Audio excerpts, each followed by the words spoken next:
Ladies and gentlemen, thank you for joining us here today. I'm, of course, Gregor Guy. My name is Casey.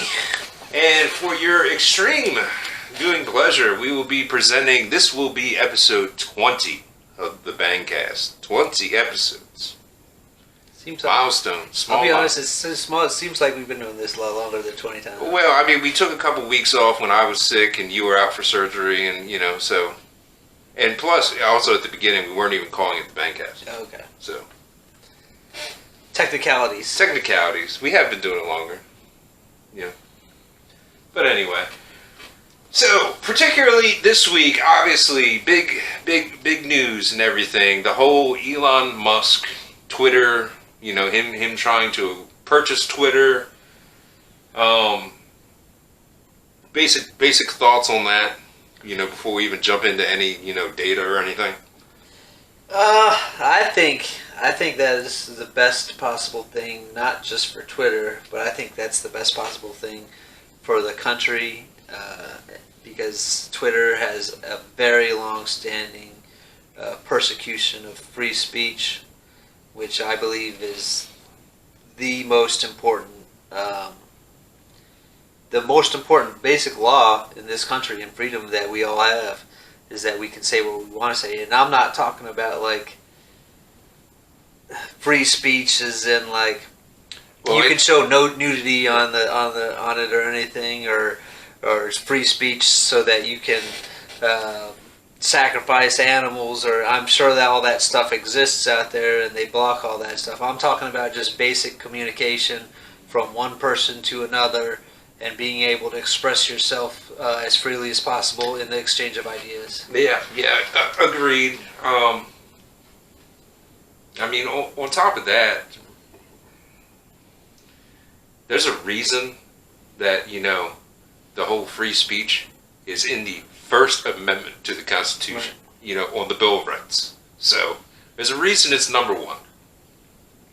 And the reason there's number two is number two. I mean, and realistically, it seems how it's going is it's whether or not we like what you're saying versus, whether or not you're just having a discussion. Yeah, and nowadays there's like basically hate speech is basically anything that somebody doesn't like or is contrary to their point of view. It's not hate speech. It's another idea that if you actually reasonably listen to somebody who has a good point of view, then you will understand at the very least where they're coming from in their idea. Yeah. And if it's a good idea, it'll stick around. If it's a bad idea, it'll go away or be ratioed in Twitter sense. Yeah. All right, so let's dive into a little bit of the details of, the timeline of what has transpired, so far, as of this recording. I'm sure it's all going to change next week, so get ready for another roller coaster ride. Basically, I've heard conflicting dates, but what I believe happened is Elon Musk on the 4th of April purchased 9.2% of Twitter stock, of the total stock. And, reported filed with the SEC, and reported on the 8th of April. So, 4 days later, I believe, I'm not 100% sure, but I believe that was a weekend. I think there was some kind of discussion on whether or not whether or not he filed correctly or anything like that. Right. But yeah, I mean, that's, like I said, we'll know more about that probably next week. Regardless, that's going to be a slap on the wrist, and he's not going to lose any money from that anyways. No, definitely not.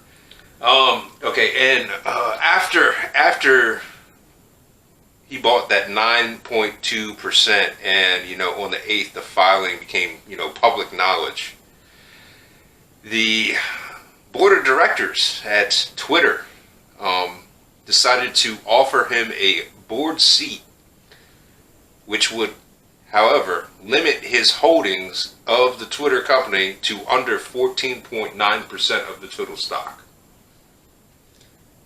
It was basically just a show, be like, hey, We will accept you. We'll be part of you, but we'll make sure that you don't have enough power to affect any kind of controlling change whatsoever. interest, basically. Right. Now, I mean, I can see why you would have a rule like that, and apparently I understand this rule is only for their board of directors. I mean, I could be mistaken, but like I said, when you start going into the legalities and everything, I'm not a lawyer. I know you're not a lawyer, so it'll be nice to talk to a fiduciary lawyer on this. Might have to look into that. Anyway, so they offered him this board seat, and he straight, flat declined.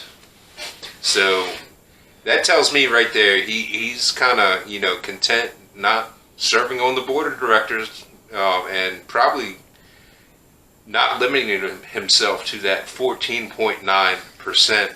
Well, that's obvious after what came afterwards. Yeah, well, I mean, and we're easing into it. We're just getting everyone caught up at this point in time, Right. So, okay, number one, Elon, fucking baller, dude. I would like to point out that prior to him buying the stock, he tweeted out a question on whether asking his followers whether or not that he believed. Oh yeah. I forgot all about that. Yeah, whether or not that they believed that Twitter was utilizing the First Amendment and freedom of speech within their platform, and it was overwhelmingly no. By like 70-some%. Yeah. I remember that. And he also said, and it stated in there at the bottom, this poll will have significant, or significant something. Right. I forget the exact words, but anyway. And also, I think he reached out to, who was that? The Babylon Bee people after they got banned from Twitter over a joke or something. I mean, it wasn't a joke. It was just straight up saying that. I don't remember exactly, but it was basically saying that the differences between biological men and biological women in a joking sense, but it was at the part that they were banned over was not part of the joke. Okay, yeah. But anyway, moving on from there. So on Thursday of this past week, Elon, filed the paperwork with the SEC, making an offer to buy Twitter, basically, for $43 billion. Now, that was at a share price of $54.20, which was 20% over the current market price at that point in time, which was 45. I think it was like 45.08. So basically 20%, return, or right. Basically, he would be making all the people on Twitter that own stock money. Any sane business person would take this offer. Right. Any sane business person. But they don't use it as business purposes. Well, I mean, and we'll get into that later. But so basically, that's kind of where we're at now. And we'll talk about that other thing at the end. So I started doing a little bit of research, right? Right. I'm like, okay, well, who owns Twitter? So I started looking into it, and we are mainly going to be discussing three main corporations, I guess, at this point in time. It should be worth noting that I believe Twitter is like 83% owned by institutions. So, I mean, and that's actually fairly common for major corporations to be owned by institutions. I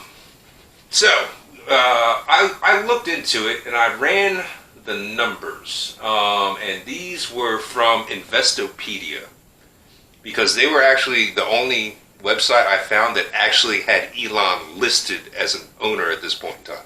Right. So all the other stuff, and I think this might have been, yes, this was the only one that I could find in Investopedia, So just a thing on Investopedia. I literally just learned about Investopedia not too long ago myself. Mm-hmm. I don't know if it's a new thing, but I'm definitely getting decent information from Investopedia. Everything I saw, it seemed, up to the date and relatively accurate. Like I said, because I know for at least two of these other companies that I had to research, I had to pull off Yahoo Finance. I think I might have been able to find the third on Investopedia, but we'll touch on that when we get there. So the number one holder of Twitter stock, on the institutional side, is a company called Vanguard with 10.3%. Now, it should also be known that prior to the end of Q1, they claimed that they have purchased more because their holdings went up from like 8.6% to 10.3%. But we will get into that here shortly. Number two is Elon. Elon holds 9.2% of Twitter. Now, he is the largest single sole owner. And that is very important because if you own less than 5% of shares in a company as a, solo person, you do not have to report it to the SEC. Which was something that I found out and I was quite shocked by, quite honestly. Okay. Number three, the third highest shareholder in Twitter is Morgan Stanley at 8.4%. All right. Fourth is BlackRock at 6.5%. And fifth is State Street Corporation at 4.5%. Now, I also found State Street Global Advisors, but I think that's just more of a management firm under their umbrella. I'm not sure exactly the connection and relationship. But keep these three in mind. These are the main three that we're going to be talking about here today. Vanguard, BlackRock, and State Street Corporation. They're going to be relatively important moving forward. So, do you know anything at all about those three particular companies? I know that off the top of your head? They are extremely powerful groups, and they are not just American companies. They are global companies owned and invested in by people from all over the world. Yes. And with that 5%, SEC filing deal, it's hard to know exactly who owns what. Right. Which will be kind of a theme going forward from here. Now, suffice it to say, let's talk about Elon real quick. Because, I love the guy. I believe he is a visionary, and if his actual objective is to turn what is probably one of the most influential media platforms, social media platforms, right? into something where you can actually speak your mind, within reason, obviously, right. Without fear of being removed or. People run their businesses through these social media companies, and you have to be in fear that if you say or have the wrong opinion, that they're going to remove you from it. Yeah, it's crazy, right? And quite frankly, and I've said it before on here that I believe that social media companies, if you invite, as an American company, if you invite any random American to come speak on your platform, you should be required to uphold the First Amendment. I agree with that, and we'll circle back around to that discussion at the end. Also, Elon, of course, is the richest man in the world with I've heard anywhere from 260 billion to 280 billion net worth, which is just a stupid amount of money. $43 billion is probably like a chump change to him at this point. Yeah, as an individual, that is out of this world. The amount of money that he has and can control, and it makes him, I'm sure, scary to a lot of the other. Even he's got more money than a lot of investment brokerages and stuff like that. Not BlackRock and Vanguard, and that type of thing, but he certainly has a lot of power. And a lot of influence. He can make some moves for sure. I'm glad you use that term, out of this world, because it is theorized that if he takes SpaceX public, that he will be the first trillionaire ever. I mean, I think, yeah. Then he'll be sitting up on top of his mountain just laughing at Bezos. Keep trying to chase me with your dick rocket. I think the public infighting between them two is comical. Yeah, it's I don't know. I think it's all good fun. I think they actually call each other up every week and be like, "Hey man, I'm gonna fuck with you this week." I certainly hope so. I hope that's the case, that they're like behind the scenes. They can laughing about shit and everything. I really do hope that's the case. I do question whether or not Bezos sees it the same way as Elon does, but... Yeah, I mean, and just personality-wise, Elon just seems like a guy who has principles, has a vision, wants to, improve the human race, but he wants to have fun doing it. Right. And if you're not having fun at life, you already failed, in my opinion. So... Anyway, now you're not on Twitter, are you? No. No? Okay. Yes. I'm not. The only social media site I'm on is on YouTube. Yeah. Well, I do have a Rumble account, but I basically stay away from social media sites. I think they're poisonous, and I think they influence you just by the fact that they don't support the free speech or allow you to use the platform as you would like to. Or the algorithm. Right. Algorithms work against you. Right. To not, do whatever. I'm of similar opinion. However, if... I would go as far to say is that I believe at this point they're evil. Yeah, okay. Well, I'll say... Let me say this. If Elon acquires Twitter... His plans, and he has made this well known, he plans to take the company private, unlisted from, the exchanges and everything. Change the company to make it, more free speech friendly.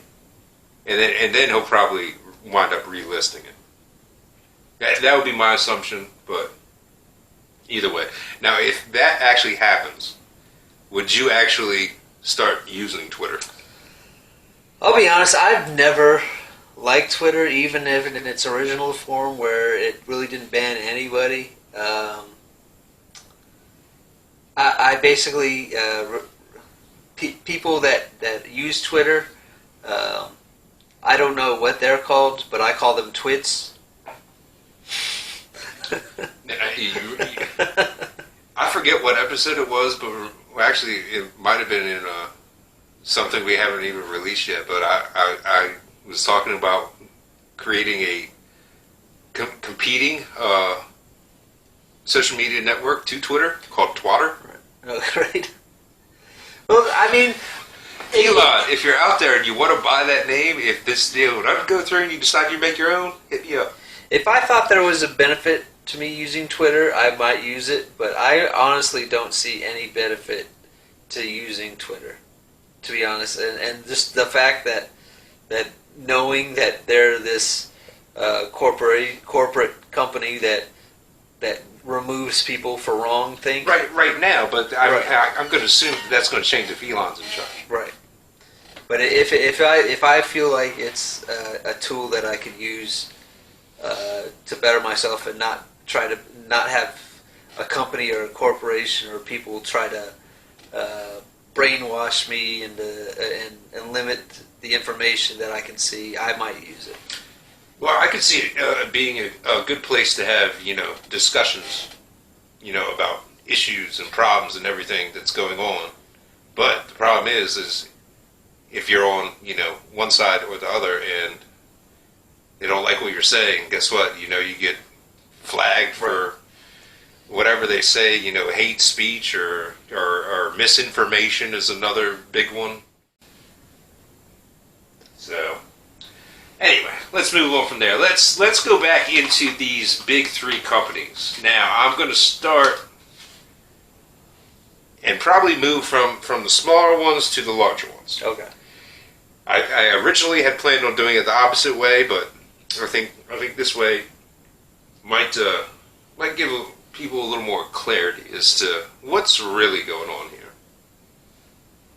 Now, we'll start with the State Street Corporation. Okay? They were founded all the way back in 1792. They are a Boston-based company, obviously from State Street, outside of the capital of Boston in Massachusetts. Currently, their CEO is Ronald O'Hanley III. Now, the most recent information that I was able to find, and this also is the other one I believe I got from Investopedia. So they have $4 trillion under management, and it's believed that they have 43.3 trillion in assets under custody. So, major player. Right. And also, State Street, BlackRock, and Vanguard, they are considered the big three of, institutional firms. In the United States or around the world? That's a good question because they're all global. Right, okay. So, all I saw was big three keep popping up. So, I would have to assume the world that it would be the United States. Oh, okay. But I would also assume that these are major players on the global scale as well. Okay. All right, looking into who is behind State Street. 93.7% of their stock. Now they are a publicly traded institution as well. 93.7% of their stock is institutionally owned. So, individuals and employees and, probably smaller funds, we'll say, only account for, 6.3%? If there's not any of their stock that's just right out there, still waiting to be bought. So, let's go into who owns that portion of the 93.7%. The number one company is the Vanguard Group. Another one of the big three. Right. And they own 9.3% of State Street Corporation. So it's coming to find out that looks like the Vanguard Group are the rulers, the true rulers of the world. Well, yeah, you're going to start noticing a common theme probably, moving forward here and everything. Right. But still, almost 10% of the third largest, institutional, firm. We'll just say in America. Well, it for sure in America because all three of these are American companies. Okay. Okay, so anyway, moving on. Second on that list is BlackRock. Number two, they own 7.5% of the stock. Also, another one of the top three. So State Street is basically Their two run Their by two most BlackRock. prominent investors are the other two largest investing firms. Okay, I got you. So, I don't know. Okay, number three, and I'm only doing the top five of each of these companies with maybe some notables thrown in there. Number three is Dodge & Cox. They own 6.1% of State Street. Fourth is T. Rowe Price with 6% flat. And the fifth largest stockholder, shareholdership is the State Street Corporation itself at 5.1%. Okay, so State Street Corporation owns only 5.1% of the stock of State Street Investment Group, compared to about 18% between Vanguard and BlackRock. Okay. So, yeah, it's like I said, that's kind of going to be a theme, we'll say, moving forward. Because I would not be surprised to see that State Street Corporation owns part of Vanguard and BlackRock. we'll get there. And vice versa, all the way around. I think they all own each other. They're all intertwined. I mean, we'll get there. But yeah, I mean, like I said, it's going to be a narrative that you're going to see repeat itself. So let's go ahead and move on to the second on the list, which is BlackRock. Now, State Street was number 5 in Twitter. BlackRock is going to be number 4. And also this is if they haven't increased their holdings after this whole Elon deal.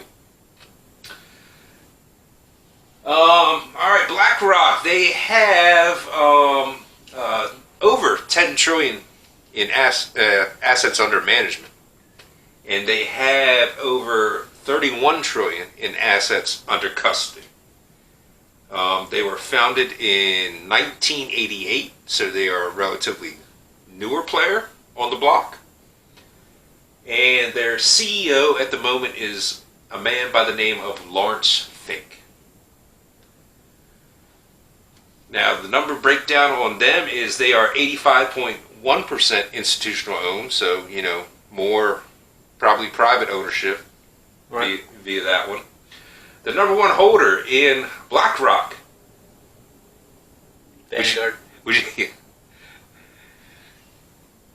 Sure enough, yes. I was going to ask you if you would like to guess, but you already guessed it. It is Vanguard, owning 8%.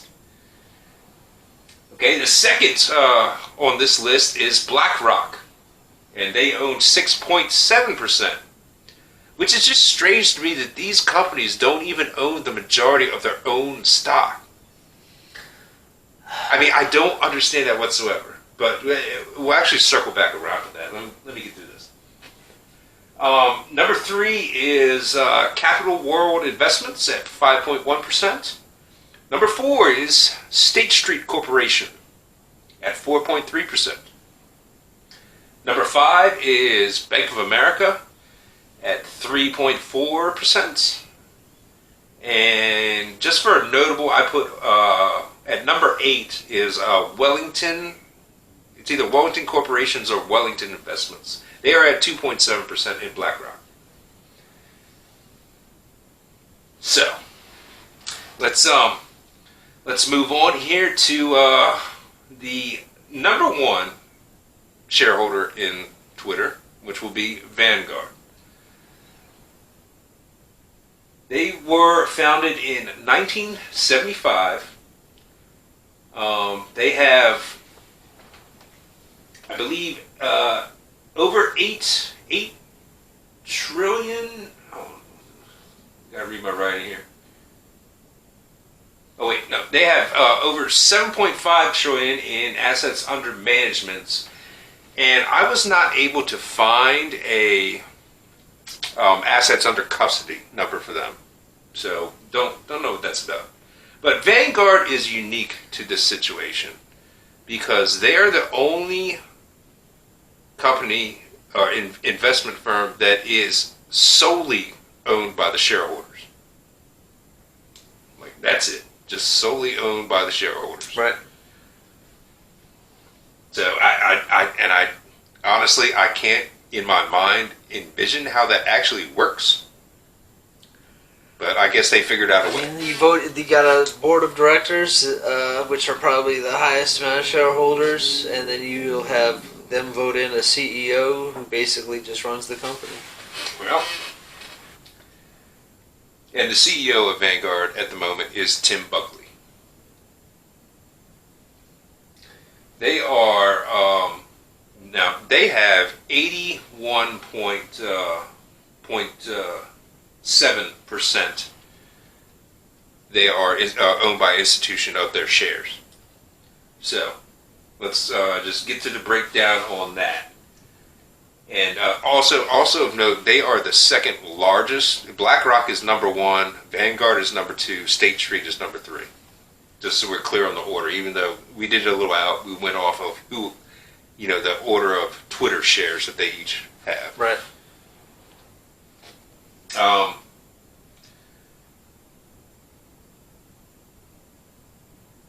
Okay, BlackRock. BlackRock owns 14.7% of Vanguard. That's a pretty high percentage, comparably. It is. Okay, number 2 is Dimensional Fund Advisors. They own 7.3%. Dimensional? Dimensional. Okay. Yes, like, multi-dimensions. Right. So not like dementia like Joe Biden. Yeah, wrong kind of dementia. Wrong kind of dementia. Third is T. Rowe Price at 5.8%. Fourth on the list is the Vanguard Group. Fourth in your own company. Yeah. 5.7%. Fifth in Vanguard is the Wellington Management Group. That was Wellington at 4.7%. And seventh is State Street Corporation at just 3%. Now, we know that number is 3% because these corporations, they have to file at the end of every quarter on their holdings versus an individual. An individual does not have to file if they own less than 5% of something. Right. So, that's why we know these numbers for a fact. But, number 1, my first question would be this, and I'm not even sure I have an answer for it, is, okay, why do these companies not own majority stock in their own company? I think they've found a way to financially benefit from it. I don't know. Of course they did. I don't know obviously we both don't know the answer to that, but that personally, in my opinion, is the only reason why it would be so. I just find it interesting that all 3 of these companies are invested in each other. That also makes me wonder whether or not whoever's really, it makes me calling wonder. the shots, whether or not they're just 3 different branches of the same. Exactly. That is where I was going to go. I'm not even 100% sure they're different companies. I mean, I don't know. I don't know. It's like I said, it's interesting. It seems like one big conglomeration. Right. Just the way the numbers break down. I mean, how are you not going to put your full, have the most shares in your own company versus another company unless, you're working together in some sort of way. That's exactly what they're doing. And it's extremely worrying to me that the 3 biggest players in the world are all basically just we don't know for sure the world. We'll just say the United States. In the United States are all just hugging each other. I think there should be some sort of at least competition between the 3, if not completely being broken apart. You can't own. It should also be noted that all 3 of these institutions have been deemed too big to fail. And you know what I feel like about too big to fail. That means they should be broken up. I mean, to me, that's red flags right there. That pretty much gives them, carte blanche to do whatever the hell they want. Mm-hmm.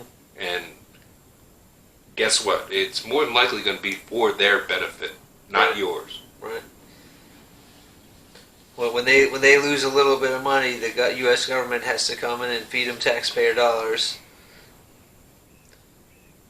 that you and I and vast majority of everyone else out there watching this, and we're not benefiting from it at all. Not at all, other than higher taxes. Right. Well, that's not a benefit. No, it's not. It's a joke. Okay. Gee. Just taking another phallic object in the butthole. You know what I mean? Basically, that's the breakdown of the major investors. Obviously, Morgan Stanley is another too big to fail, but they're number 3 with what was that, 8.4%.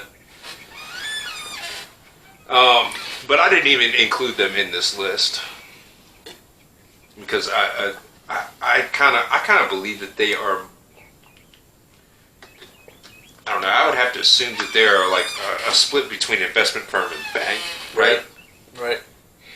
I could be wrong on that, but it became, when I was doing the research on this, it just became overwhelming, just the amount of information and statistics and numbers and everything that I write down. And then I started seeing this correlation between the big 3, and they are called the big 3. And I'm like, some just seems fishy here. So my question would be this. 3 of the top 5, actually at the point in time, 3 of the top 4 before Elon bought his stock, I would almost venture to say that they knew some large investor was making a purchase, and I would have to say that I believe it was Vanguard that upped their stake in the company from 8.6% to 10.3%. Right. That they knew. So could that be construed as insider trading? I mean, they definitely can't admit to it, even if they did. Obviously, and it's strange because I looked into this as much as I could find out. I spent probably 2 hours on the SEC.gov website trying to find the documents. They claim that they purchased that additional stock sometime in Q1. However, I could not find a disclosure filing, for the end of Q1. So, I mean, take that as you will. I mean, I think they control portions. The amount of money and power that they wield, they probably control portions of the U.S. government, I'm sure, or at least have influence within it. Especially if they did anything illegal, they would not be punished for it. Yeah, I would venture to even say, especially in like the SEC and the Futures and Commodities Commission.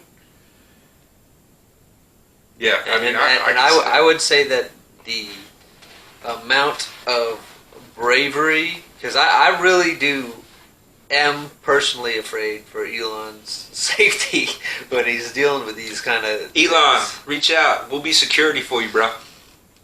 It is. I mean, I'll be security. Just give me like $50K a year. That's right. I'll watch it back. $50K a year. We work cheap. Yeah. I'm good with $50K a year. And I'm certainly not afraid to just fucking tell Vanguard or BlackRock to go fuck itself if they want to pay me like $1 million. Hey, for $50K a year, we'd actually probably be taking a pay cut. Yeah. Yeah. But hey, Elon, reach out. We got you.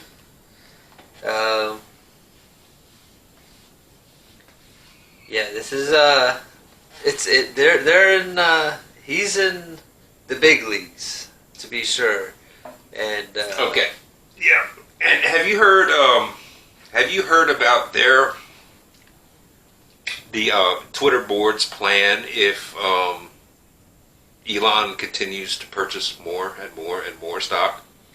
They said there's something about they were going to take a poison pill. I remember seeing some kind of a report about that. I didn't read that.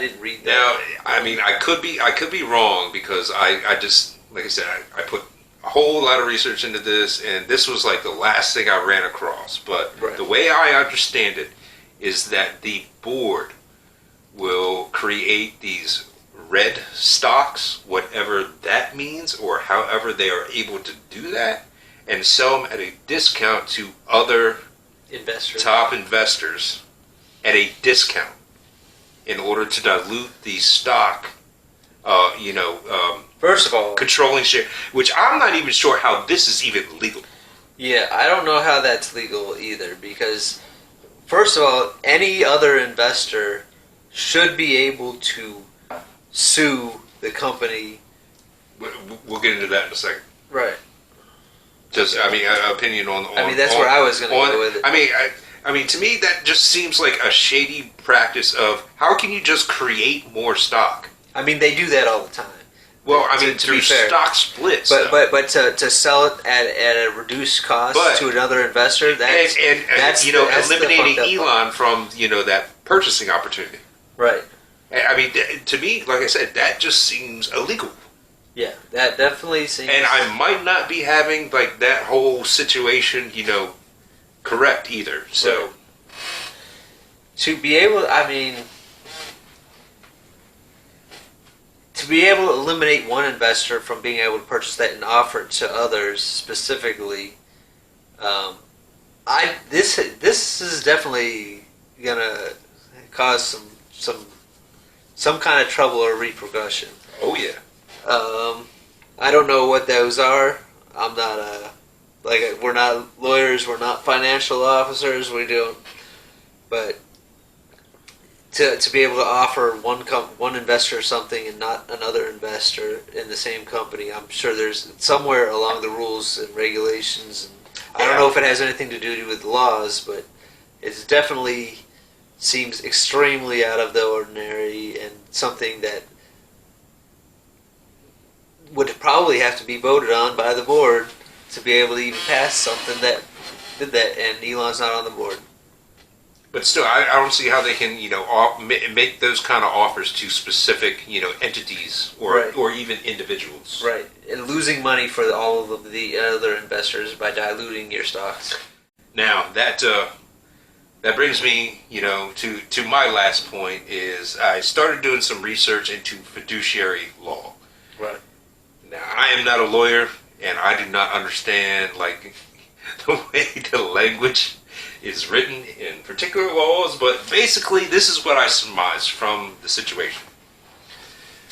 The board of directors has a fiduciary responsibility to, take or be competent custodians of the shareholders' investment. Now, obviously, if they reject this $43 billion offer, which is 20% above market value, that opens up a potential for lawsuits, I believe. And I think Elon even said something or tweeted something about that. I think he definitely had that in the plans to start out with. I think before he even invested in Twitter, I think he had a plan. And if he didn't, then he's got extremely competent advisors, because the speed at which these ideas and our emotions that are being set in place right now. And I think there's going to be. I might be rambling, but I'm trying to think at the same time. Well, also just think about it. It was like a little over a week ago that we just even heard about him buying the 9.2% of the stock. He did do a TED Talk prior, just after buying the Twitter stock. Yeah, also. just after. And I don't know if you watched that. I did not. I watched parts of it. I didn't watch the whole thing. But he did say he had Plan B and that he would not... I heard he had a Plan B, a Plan C, and a Plan D. Well, I don't know about the other plans. All I heard was that the guy asked him, "Do you have a Plan B?" And he said yes. And then he said, "Well, we would like to know about Plan B." And he said, "Not right now." Yeah. I think, well, okay, and especially, and this is my thing, because especially him being an individual stock owner in the company, that would mean that if the company Now, I don't know, like I said, I don't know fiduciary law, but I don't know if that's a conflict of interest. But I could see how that not being, the board, taking care of, their shareholders and everything with, for basically a profit. The whole thing, the whole reason to invest and buy shares in something is to eventually sell it and profit. Quite frankly, this is a game of chess. And right now, are you putting your money on investment firms, or are you putting your money on Elon Musk? And just to touch on or comment on one other thing is, if I'll tell you right now, Elon Musk, if he's planning to go to Mars, you're telling me he doesn't have a plan A, a plan B, a plan C, and a plan D? Right. Come on, man. That dude is smart. And I think he knows that we're at this tipping point where, I mean, right now the government, personally in my opinion, is completely controlled by corporate interests. Mm-hmm. And if Twitter and all the other media companies, they are also owned by all these investment companies, and you're not getting the information that you need to make intelligent decisions on who and how you should vote for something, or the way that you should be able to think of things without the open and capable conversations that should be had on these platforms.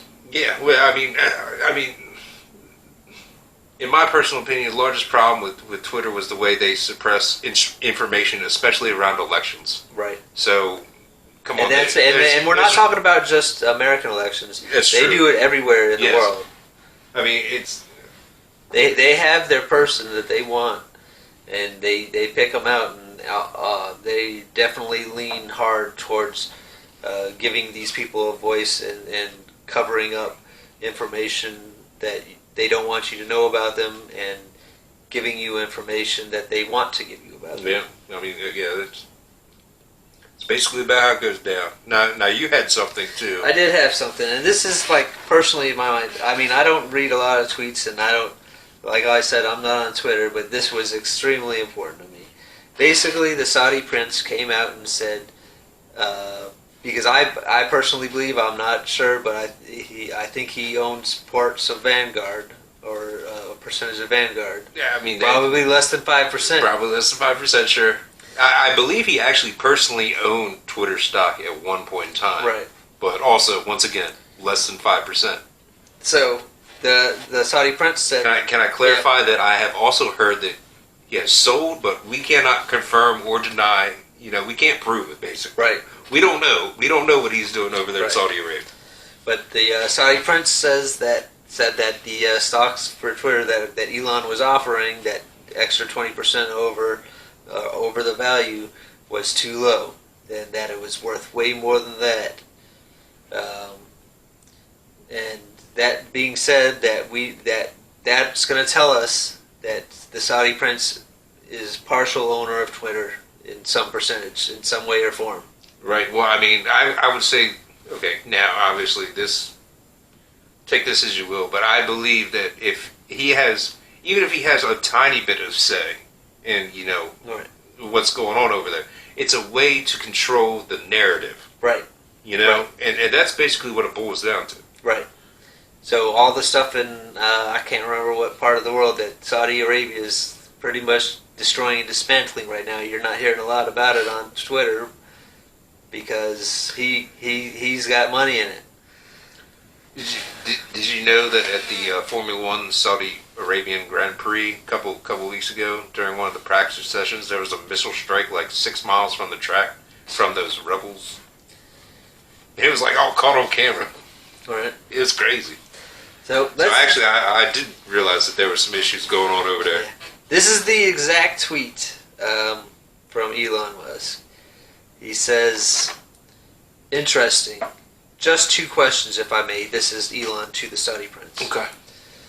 How much of Twitter does the kingdom own, directly and indirectly? And what are the kingdom's views on journalistic freedom of speech?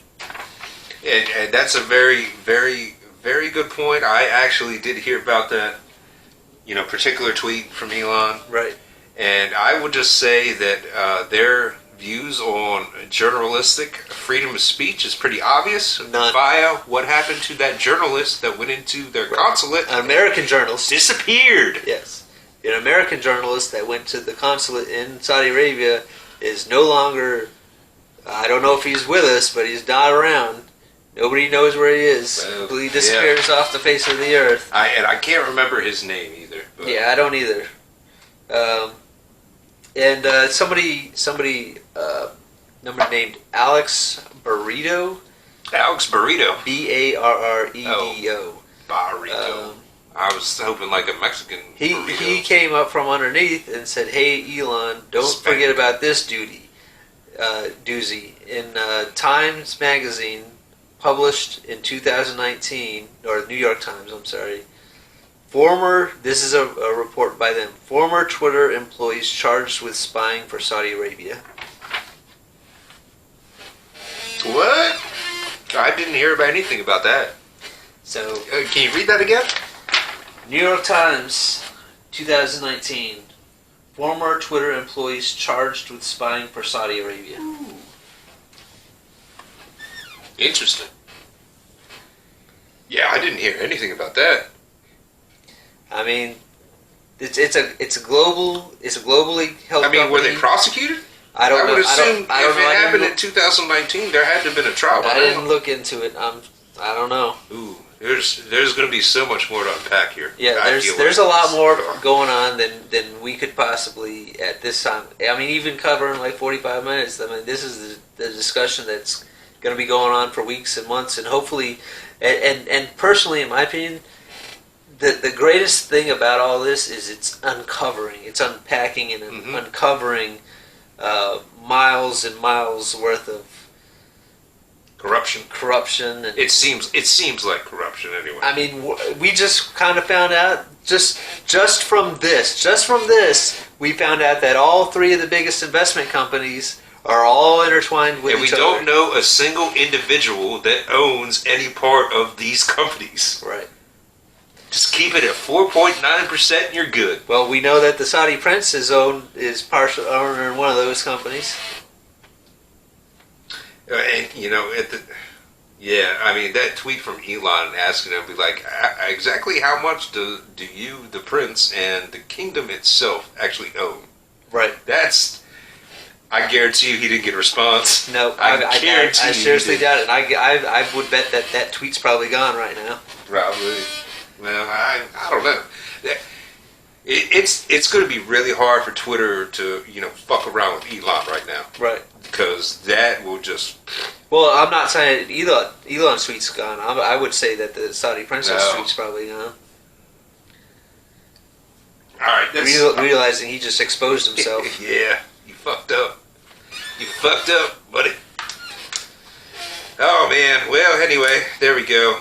I think we'll just go ahead and end it there. That was a good conversation. A lot of information to soak in. More research is still going to need to be done. Right.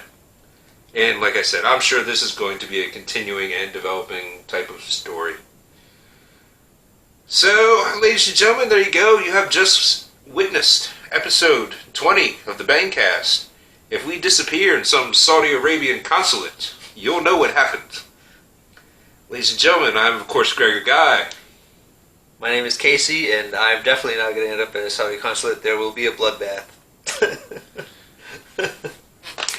Don't know about that. Either way, ladies and gentlemen, out there watching, enjoy the rest of your day.